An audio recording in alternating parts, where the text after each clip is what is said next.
আসসালামু আলাইকুম মামু, অনেক দিন পর দেখা আপনার সাথে। ভালো আছেন? আছি আলহামদুলিল্লাহ। আপনাদের গাড়ির কি অবস্থা? গাড়ি কেমন চলতেছে আপনাদের লাইনের গাড়ি? আলহামদুলিল্লাহ ভালো চলতেছে। তো আপনাদের এখানে তো অনেক দেখতেছি আপনার মোড়ের মধ্যে অনেক বিভিন্ন রকমের ছোটো গাড়ি আনাগোনা।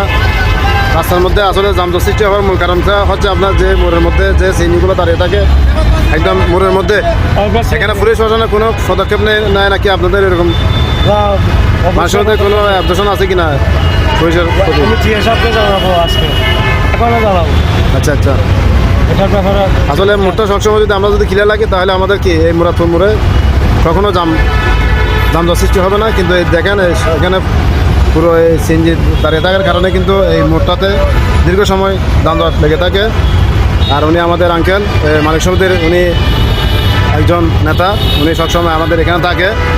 গাড়ি আমাদের যে হাটাদারি গাড়িগুলো রয়েছে নাজিরহাট, বিবরিহাট, ফটিকছড়ি যে হাটাদারি গাড়িগুলো চলাচল করে, এগুলার লাইন সম্পাদক আঙ্কেল লাইন সম্পাদক পদে উনি দায়িত্বরত আছেন। বিশৃঙ্খলা যেহেতু সৃষ্টি না হয়, যানজট সৃষ্টি না হয়, সেই নিয়ে আসলে কাজ করে। তো আসলে উনি অনেকবার বলছে সিএনজিগুলো সরানোর জন্য, কিন্তু এই সিএনজি ড্রাইভারগুলো সরতেছে না। দেখেন আমি আপনাদের একটু দেখাই।